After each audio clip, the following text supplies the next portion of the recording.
So somebody called my attention to something. So I think it's a typo somewhere. I don't know.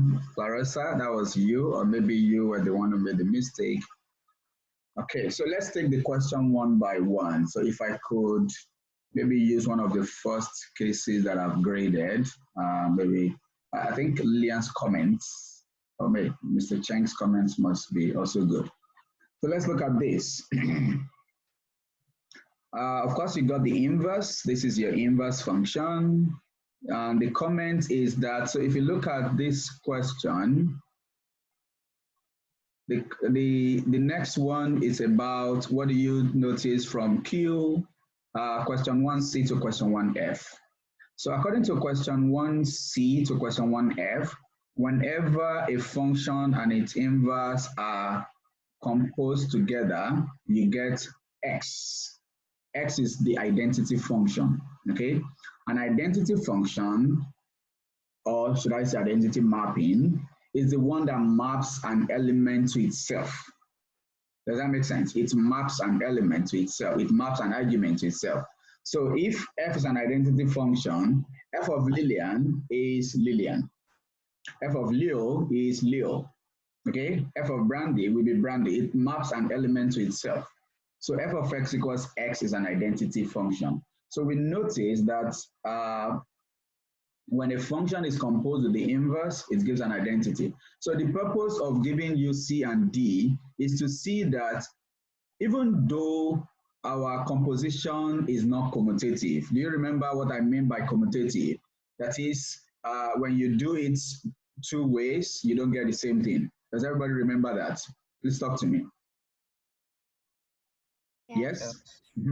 Even though you will say that F composed with G is not G composed with F, in the case of inverse, it doesn't matter. It works that way. So that's one observation here. The composition of a function and its inverse will result to X, always. So, and for this, you were asked to investigate something else, okay? And of course, we did something. So you see the identity function here. Okay, so what you notice here is also, I think is in the last comment, question 6, H and G. So let's look at the previous one. When you did the inverse of, oh, no, it's different from here. Actually, I think it's in question 1. Aha. The inverse of an inverse is the function. Okay, we call this property complementary. When something is complementary, it's when it's done twice, you go back to the original position. Okay, let me see. Let me write that on the board.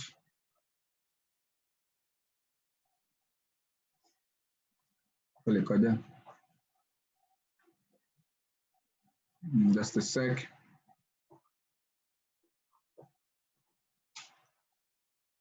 Nice headphone, Mr. Chang.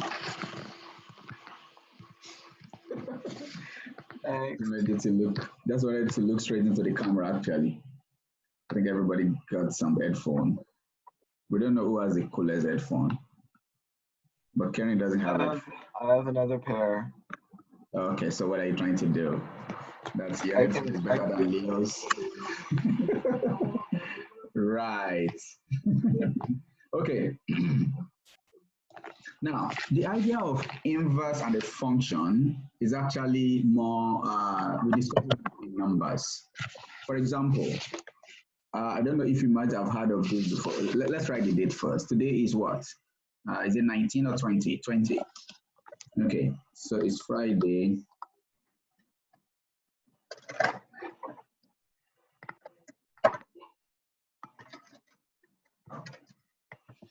Okay, so I say observation.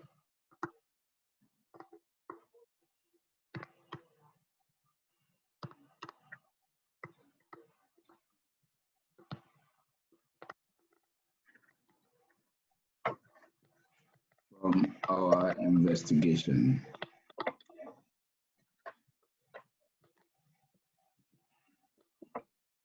So one observation that we made from our investigation is that any function f inverse of x and inverse of that Okay, the inverse of an inverse gives us back the function for any function. Another observation is that the composition of a function and its inverse is the same as the composition of the inverse and the function, and it will give x. Okay. I also said the function f of x equals x is the identity function.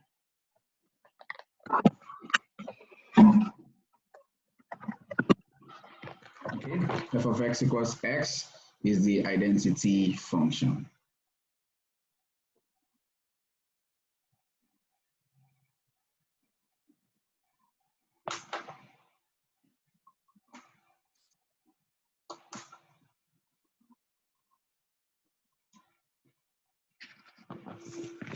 I will be explaining something about inverse and identity. There is a topic in my own national curriculum, binary operations, and that's where we learn some of this stuff.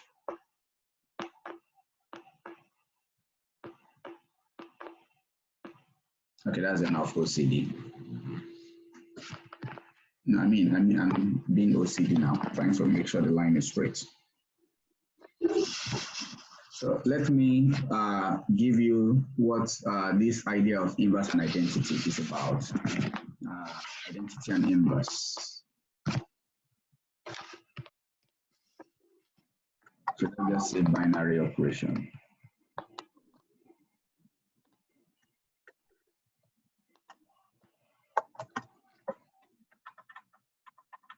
Do we know the difference between operation, operator, and operand? Let's start with that. Operation, operator, operand. Yes, can I get your view? So the operation is like, wait. So operator is like what you use to, it's like the sign, right? Like Okay, this plus, how about this? I minus. make it easier for you. How about this? Use this to explain to us. So the operator is the plus sign. That's correct. The operand is 2 and 3. Good. And the operation is 2 plus 3. The operation is addition. Oh. Okay, the operation is addition. Okay, everybody get that? The operation is what you did, what you are doing to them. Oh, I'm carrying out an operation. Oh, the operation is composition. That's what you are doing to the two functions. Okay, the operand is that symbol.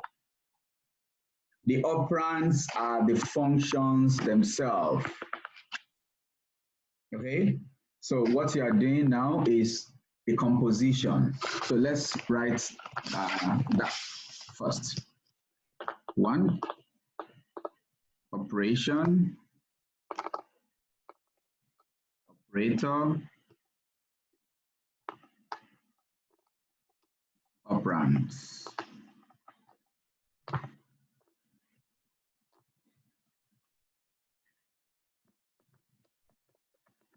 In F composed with G, the operation is composition.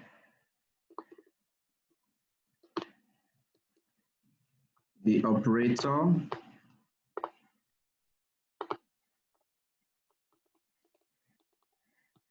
is that symbol.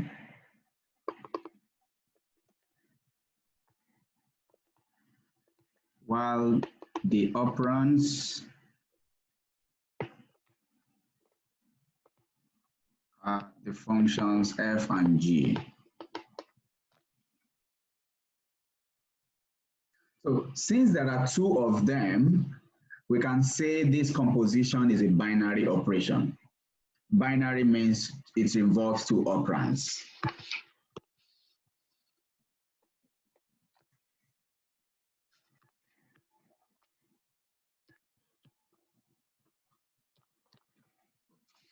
Since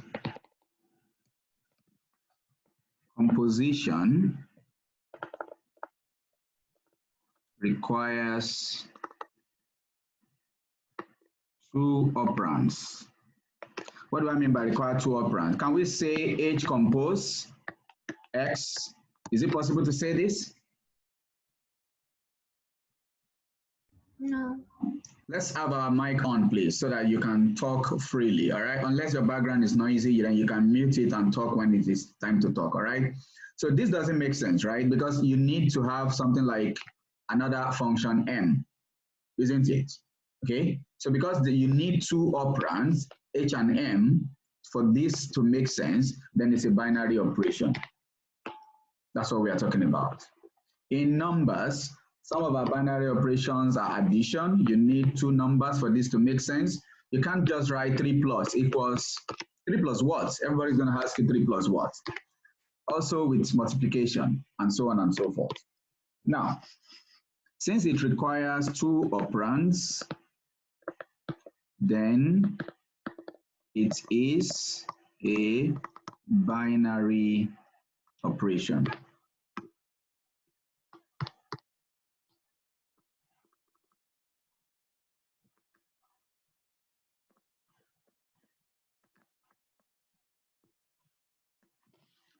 Being a binary operation means it has some things.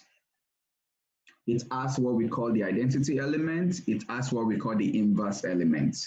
So I will explain to you what I mean by identity element. Now, think about this, everybody. Please, you can suspend your writing and please pay attention to this, okay? Can you tell me what number in addition, or should I say in subtraction? In addition, let's start with addition, because addition and multiplication are the binary operations we discussed. Subtraction is partly addition also, okay? Subtraction is addition of negative number. And division is multiplication of reciprocal. So if you say 7 divided by 2, it's actually 7 times 1 over 2. Do you agree with me, everybody? Okay, so we only talk about addition and multiplication because the others are actually indirect form of these two. Does it make sense? So I will be talking about binary operation in numbers as if they are just addition and multiplication. It doesn't mean I ignore the others. The others are indirectly this as well. Because if you say 3 minus 2, it's actually 3 added to a negative number 2. So it's addition on its own, all right? Okay, now, so we'll be discussing addition and multiplication only, not because others do not exist, but because they are indirectly these ones. Now, tell me, in addition, what number can I add any, now x is a number, all right? What number can I add x to? And x retains its identity. Do you understand what I mean by retains its identity? Do you understand, everybody, what I mean by that? What does that mean, in essence? It's the same. It's the same, all right? Or if I decide to put a number first and I operate it, I will use the word operate now, okay? Instead of just saying add or subtract or multiply or divide, I will say operate it. And I operate it with y, but y retains its identity. Can you tell me what number that is? 0. 0. Thank you. Similarly, can you tell me what number, in the case of multiplication, will enable x and y to retain their identity, respectively? 1. 1. Does everybody understand that? So Yeah. in numbers, 0 is the additive identity. Meaning, if your operation is addition, 0 is the identity element. Okay? Similarly, 1 is the multiplicative identity. Meaning, in multiplication, 1 is that number which, when operated to any number under multiplication, that same number retains its identity, it doesn't change. Does that make sense now? So 0 is the additive identity. One is the multiplicative identity. Let's take note of that first. So this is about identity elements. We call them identity elements. Now, there's a reason I'm mentioning this, because it will enable you understand some properties of function better. So, two, identity elements.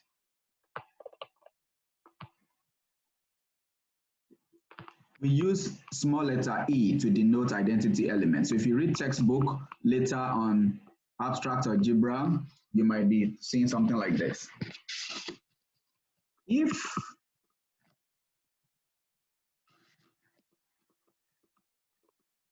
asterisk, okay, is a binary operation,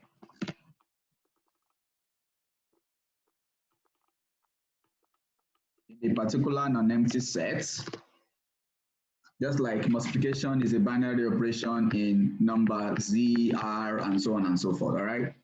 I don't think it's, yeah, it's a binary operation. It's not a binary operation here. Anyway, let's go into all those details now. Okay, now if you pick any element, let A be an element in X, just like you pick 2 from Z. Okay, if you pick any element, then this element E, which must also be in X anyway, is the identity element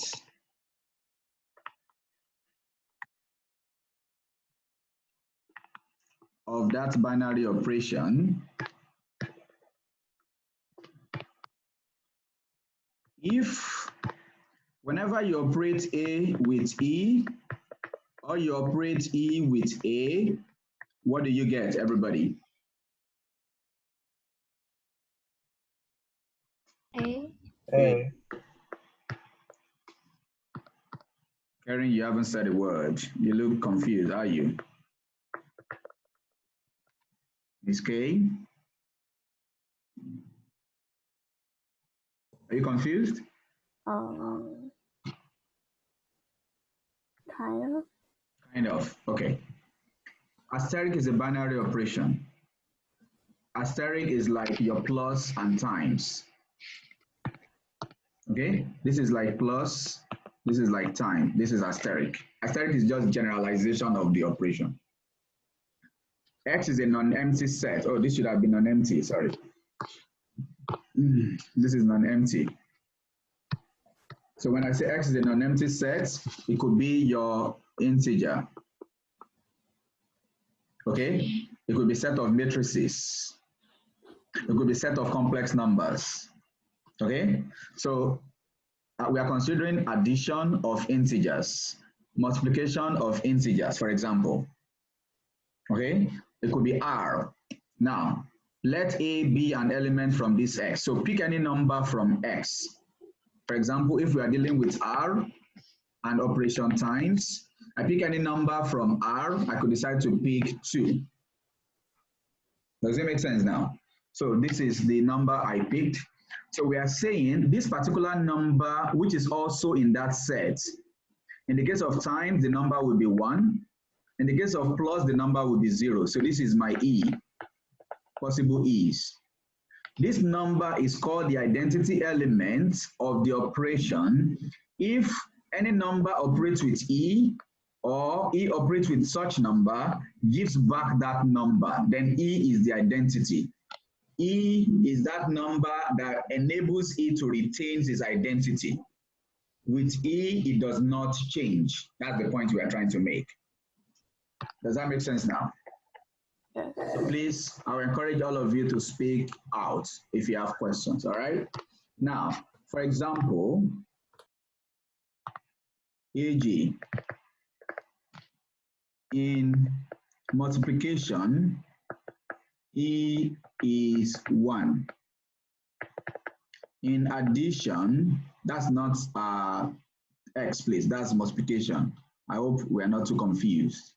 Maybe I use dots instead of X. Okay. In multiplication of numbers, okay. In addition, E is 0. This is since that 2 plus 0 is the same as 0 plus 2, which is 2. This is since 2 times 1 is the same as 1 times 2, which is equal to 2. So these are called, this is multiplicative identity, this is additive identity. You want to take note of that. There's no space for me here. So we call it multiplicative identity or additive identity. Okay? Now, I mentioned identity elements because now we are going to inverse element. Then we can link it to functions. This property, let's check for function if it holds. Pick any function. Give me any function. F of x is equal to maybe 2x plus 3. All right? The identity function, let's call it g, is x. Let's see what happens if you compose f composed with g and g composed with f. F composed with g of x will be f of g of x, which is f of x. Can you see that? Which is what? 2x plus 3. It retains its identity. Let's say g composed with f. That will be g acting on argument f. That will be g acting on 2x plus 3. Now, by definition of g, g means when g acts on something, it gives back the same thing. G acts on this, it gives back 2x plus 3, which is what? The function itself. Can you see that? So that is why this is the identity function. Okay? And it follows this property that we mentioned here. F composed with x, x composed with f gives back f. Okay? All right. The last thing I want to mention is the property inverse, is the meaning of inverse function in a binary operation. All right. When we talk about inverse, let's come back to numbers again. Inverse of a function is what you operate that function with to get the identity. What is the inverse of 2 in multiplication?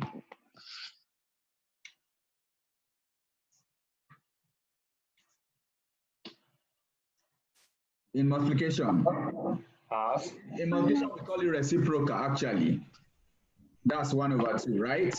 You get 1 in return. Does that make sense?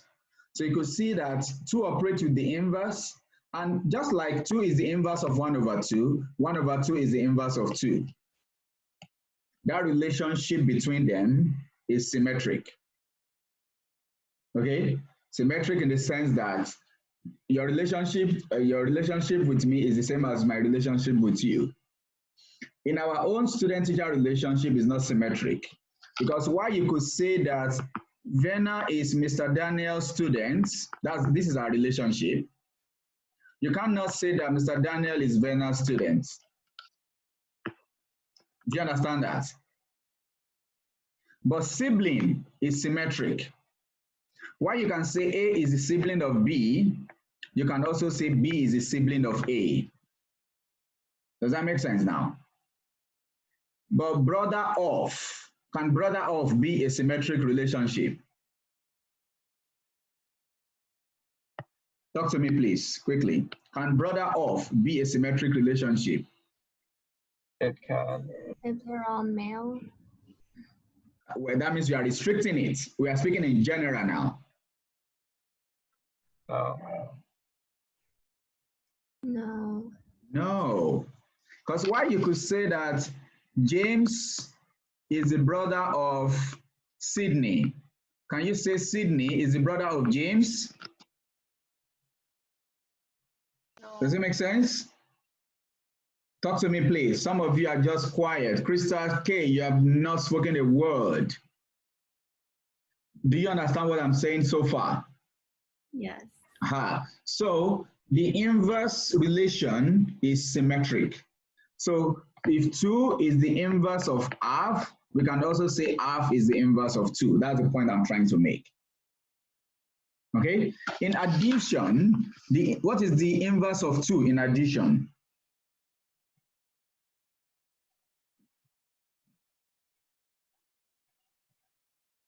-2. -2. So what is, when you combine -2 and 2, what do you get? 0. What is 0 called in addition? Additive identity. Additive. It gives you identity. All right, so that is why I'm going to be writing the following. If you have an inverse, okay, let's write, I'll use this now.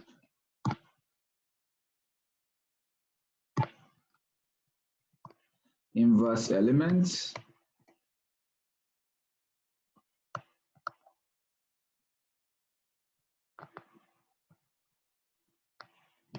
Okay, now, given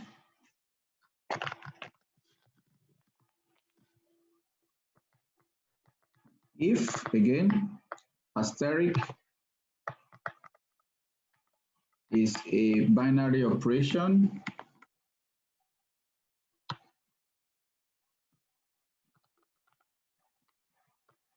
on a particular non-empty set X, given that E is the identity element. This time around, we should know our identity element. Okay, we say that element, I use A prime, which is in X, is the inverse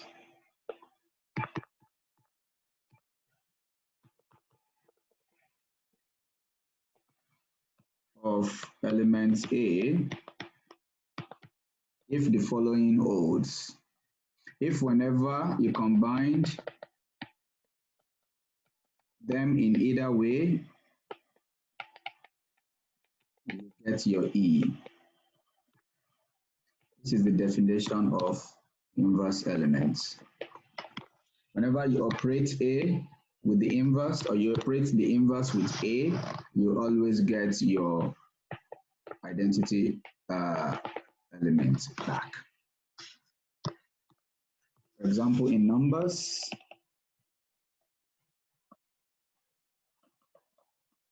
in addition, 3 plus -3 is the same as -3 plus 3, which is equal to 0, where 0 is the additive,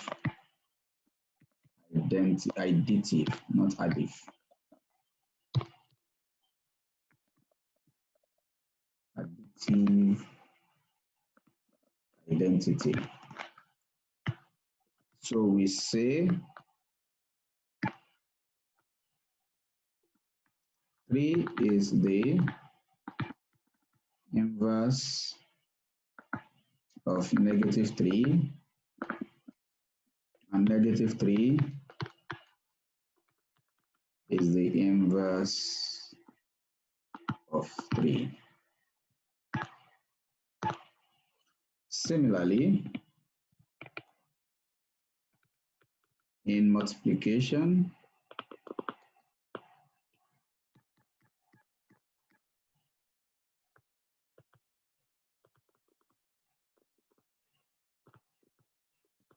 do you understand what I'm doing so far? Yes. Good. Similarly, in multiplication, since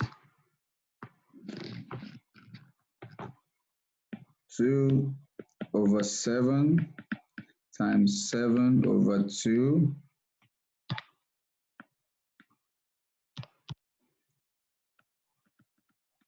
is equal to 1, That one is the multiplicative identity. Multiplicative identity. Then 2/7 and 7/2 are inverses of each other.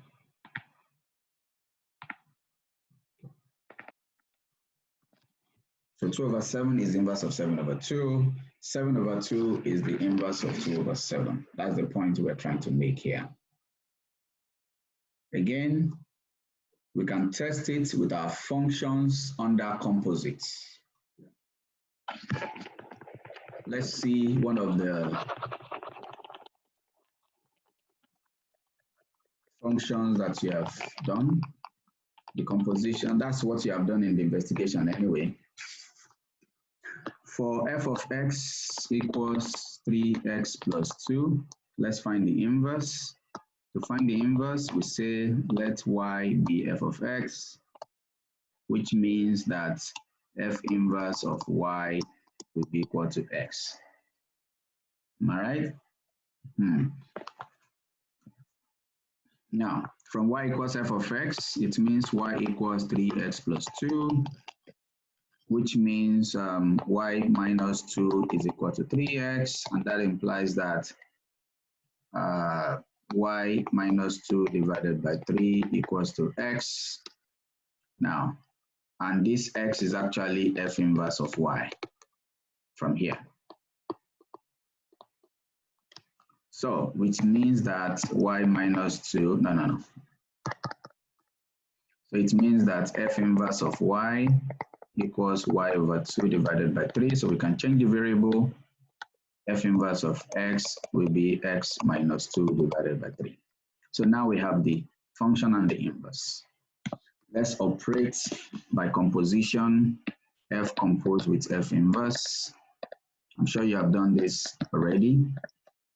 So it means F is composing its inverse, which means F is acting on. The inverse is x minus 2 divided by 3. So whenever F acts on anything, it will be multiplied by 3 and 2 is added. So this is multiplied by and 2 is added. So the argument this time is this. When 3 multiplies 3, that is 1. So you are left with this. And that gives you x, which is the identity function. Sometimes we write the identity function like this. That's 1. So it's like 1. Some write it this way. But this is not like secondary stuff, so you can ignore that. Just write it as this. Just leave it as that. Let's look at the other way around. If the function acts on, if the inverse acts on the function by composition, so that would be the inverse on that. So that is the inverse acting on 3x plus 2. And by definition of inverse, whenever the inverse acts on anything, it is whatever it is minus 2 divided by 3. Whatever it is minus 2 divided by 3. This time around, whatever is 3x plus 2. So the numerator is 3x divided by 3, and you get your x, again, the identity function. And that follows the definition we mentioned here. If indeed it is inverse, then whenever it operates with a function in any direction, you must always get the identity back. Does this make sense, please? Thank you. Yes. Okay, so the last but not the least is what happens when you find the inverse of an inverse. You have already done that. The inverse of an inverse is always the function itself. Can I change my board? Yeah. Okay. Wait, Mr. Daniel. One sec. Mr. Daniel. Can you go back really quick? I think I need to leave now for the meeting. Oh, yeah, stuff. Okay. That's fine. So check the video later, and if there's any work, get it done. All right. See ya. Bye. Bye. Okay, Mr. Chen, can I move on? Okay. All right.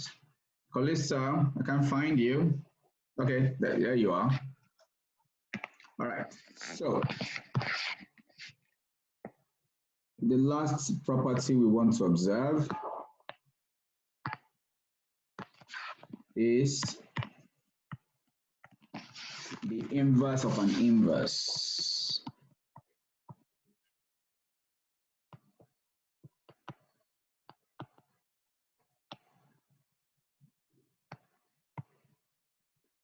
Okay. If A, no, if A inverse A prime, okay, is the inverse of A in the binary operation,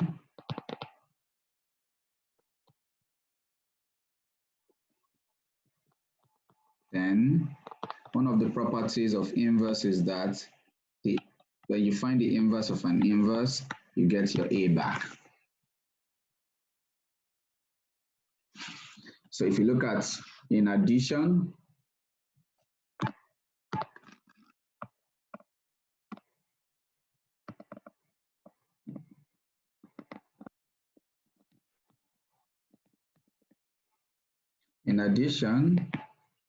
the inverse of negative 4.5 is positive 4.5. So the inverse of that inverse gives back negative 4.5. Does this make sense? So similarly in function, so let's take the last example that we did. Our last example, I skipped one part of the board, that's fine. Our last example here, you see, so we're going to find the inverse of this function now and see if we get this back. Okay, so x minus 2 divided by 3 is the inverse. I just write it here, x minus 2 divided by 3. The function itself is 3x plus 2, okay.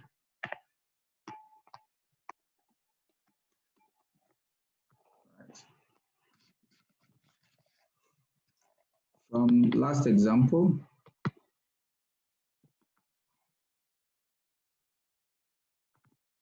f of x is 3x plus 2, and f inverse of x is x minus 2 divided by 3. Now, to find the inverse of inverse, let's the inverse that we know, let it be called G now. Okay, let the inverse that we know be G. So the inverse of an inverse is G inverse.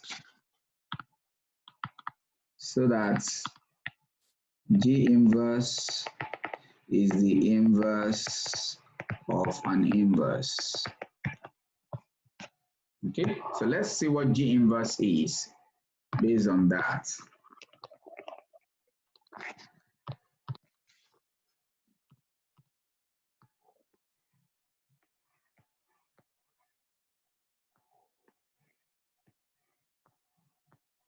Now,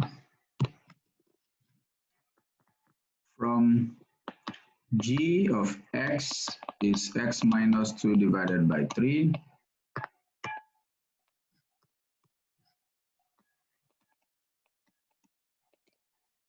Let's y be G of x.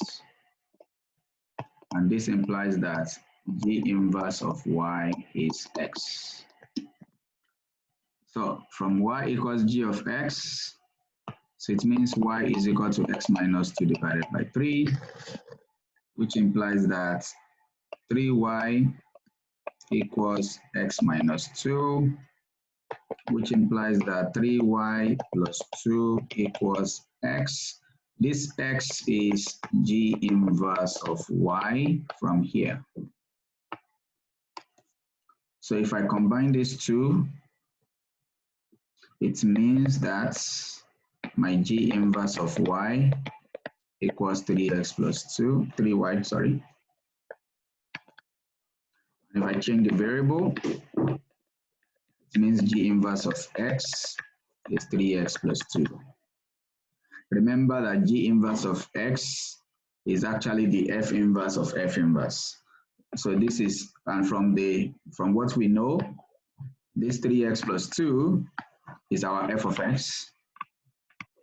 This G inverse of x is the inverse of inverse that we have assigned here. Does that make sense, everybody? Yes? Okay. All right. So this implies that, so G inverse of G inverse is actually the inverse of an inverse is actually F of x. So this is this, and this is this. That's what we have just established.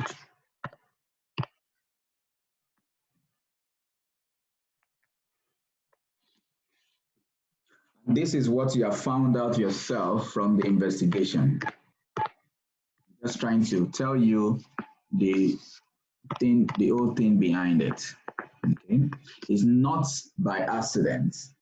It's not just, it doesn't just come like that. That is how it is. It's by the idea of binary operation. That's what we expect to happen when dealing with binary operations on sets. This time around, we are dealing with set of functions, set of rational functions. Okay, so well done with the activities. If I haven't given you feedback on the ones that are not automatically graded, I will do that later today. Maybe I'll message you on the WeChat group, then you can see if you have written the right comments. But your comments will be in line of what we have discussed, basically. Okay, now, why is this important? Let's look at our question bank on inverse function. Oh, I haven't uploaded that. Inverse function. We're going to leave very soon, but everything will be clearer now. So we're not going to waste too much time on it. I'm loading my worksheet, sorry.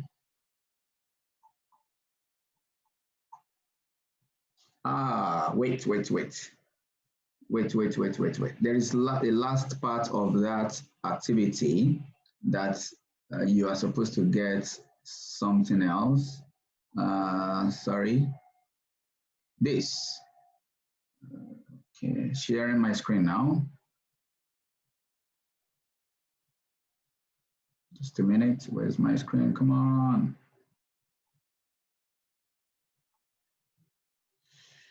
Yeah. Okay, great. Okay, not this one. There you go. So look at this. After you have done your inverse and stuff from, this is from, look at this. The function and the inverse are the same. This and the inverse are also the same. So I ask you to comment on that. Okay, then you say the inverse is the same as the original functions. So there are some functions that have this property. They are called self-inverse functions. Okay, there are some functions with this property. Not all functions have the property. They are called self-inverse functions. So let's write that down. Maybe I can manage to write it here rather than go to a new page.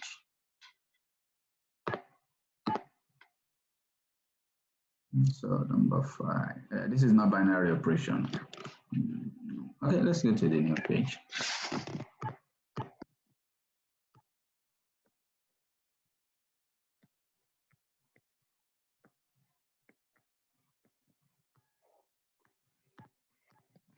Okay. More observation now. This is, maybe I write, okay, it should be here actually, since this is where the whole thing is. So let's write it here. This is better. So observation 4, if f inverse of x is the same as f of x, okay, then the function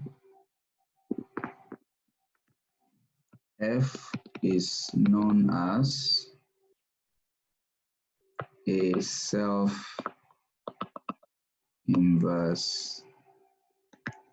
function. Self, okay?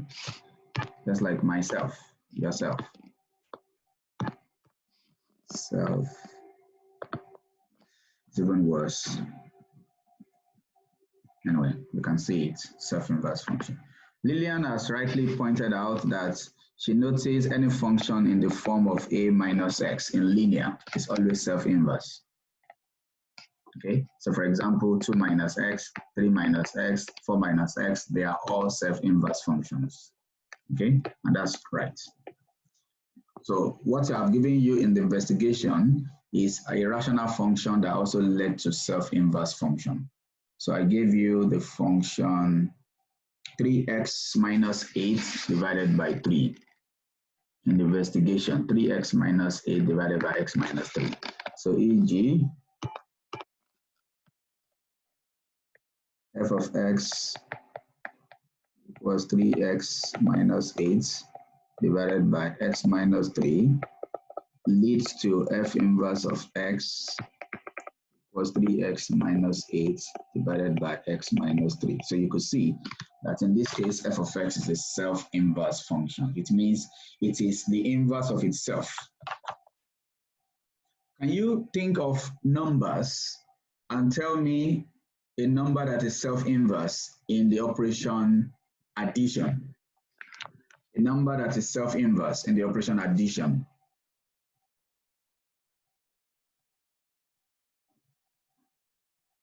Not Lillian. Come on, guys, make an attempt. In addition, 0. Okay, someone else now apart from Mr. Chen, a number that is self-inverse in multiplication. 1. 1. Okay, so it's as simple as that. If the number is the inverse of itself, because 0 plus 0 in addition is 0. For it to be an inverse, when operated by itself, you get the identity. Okay, and 1 also, only 1 times 1 can give you 1. Not only 1 times 1, think of another number in multiplication that is self-inverse. Apart from those two people, please. No Ethan, no Lillian. 0. We just mentioned 0. Apart from 0 in addition, 1 in multiplication, think of either in addition or multiplication, number that is self-inverse.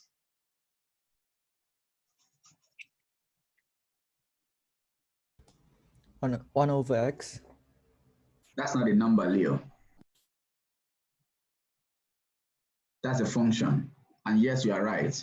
1 over x is self-inverse function. But we're dealing with numbers now. In addition or multiplication, think of a number that is also self-inverse. I can think of one now. Brandy, you want to try?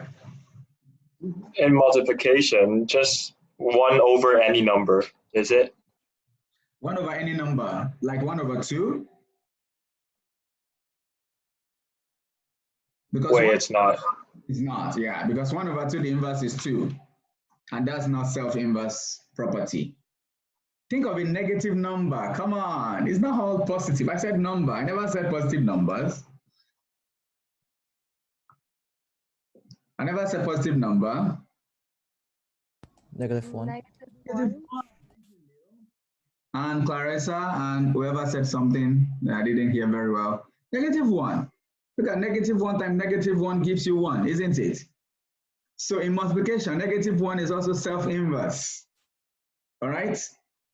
So you want to take note of these properties as you continue to work on functions. It helps you to actually predetermine what to expect, okay? You don't have to like wait until you get something more interesting to you, you can always have an idea, oh, this is what I'm supposed to get. And when something goes wrong, you're aware that, oh, this is not right, because according to this property, this is what I'm supposed to have, okay? So I have about 19 questions already compiled on that, just for your self-practice, of course. I'm going to be sending that to you. We won't, let's see. We'll probably need to practice more on this next week. So I need you to, we have just 4 minutes to the end. Look at this, I'm going to share my screen with you now, so please pay attention.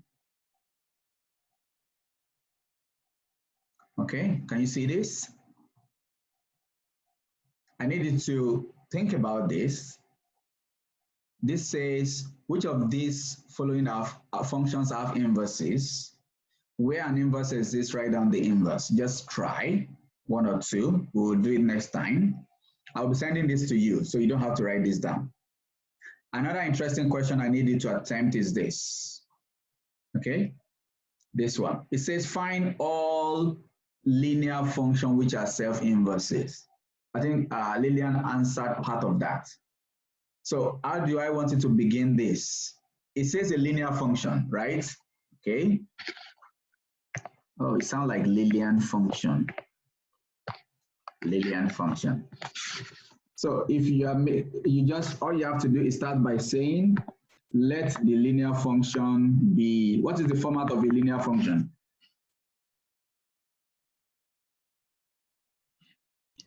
AX plus B. Plus B. That's linear, all right? Okay, so find the inverse of X. Okay, can somebody guess what's the next thing to do? So this is step 1. Step 2 is to find this. Can somebody get what this third step will be?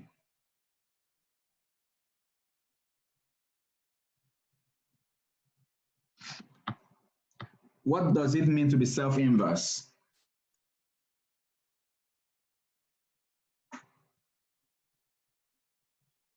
Inverse must be the same as the original. So give me the equation.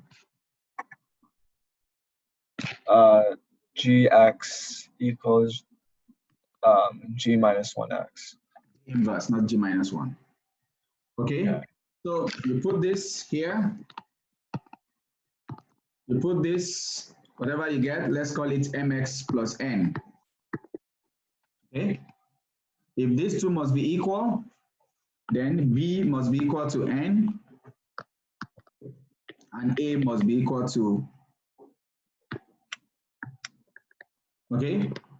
So you solve any equation that can be solved. It's possible this can be solved. It's possible this can be solved. It's possible one of them cannot be solved. If anyone cannot be solved, it means your B remains. If, for example, B cannot be solved, maybe this is B and this is also B, then this, of course, cannot be solved. It means B has to be left the way it is. Does that make sense? So once you get your values of, this equation, then you put it back. G of x must be equal to, maybe I solve this equation or whatever it is, and I got maybe 5x minus b, for example. Maybe this led to a is equal to 5. Do you understand what I mean? Okay, so that's how you do it. So all these functions, because b will change for different values, then you can say all these functions are self-inverse. So you can give it a try. You don't have to get it right. Just give it a try. Okay, another one is on the other one, this one here. Under what condition is the rational, not ration? Is the rational function this a self-inverse? So we're going to follow the same approach like this. This is a rational function, okay?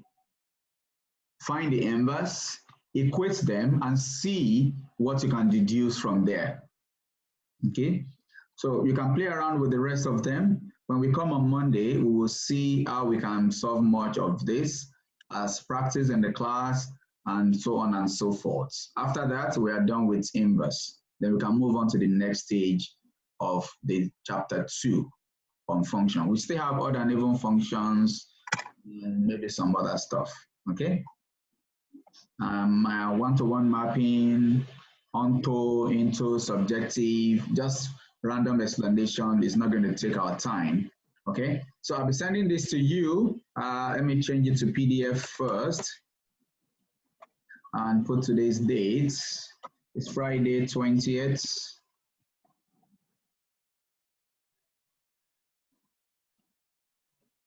Okay, inverse functions.